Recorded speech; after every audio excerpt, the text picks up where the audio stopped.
Урматтуу мекендештерим, кымбаттуу Жалал Абад шаарынын тургундары жана коноктору.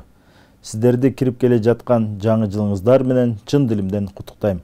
Аруу тилек, илгери үмүт, бийик максаттар менен 2023-жылдын босогосун аттаганы турабыз. Жаңырган 2023 жыл жалпыбыз үчүн жакшылыктардын жылы болсун. Аксакалы жайкалган аталарыбыз, мээрими чексиз энелерибиз, үйүбүздү шаңга бөлөгөн наристелерибиз, биздин келечегибиз болгон уул кыздарыбыз ар дайым аман болсун.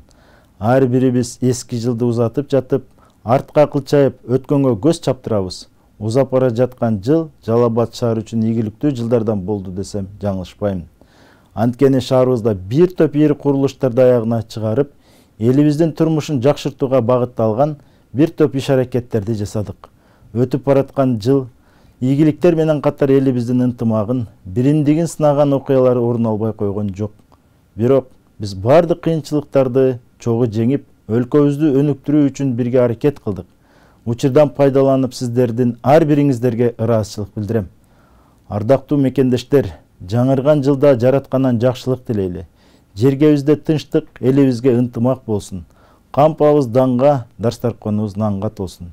Ырыскыбыз мол болуп, 2023 жыл баарыбыз үчүн ийгиликтүү жылдардан болсун.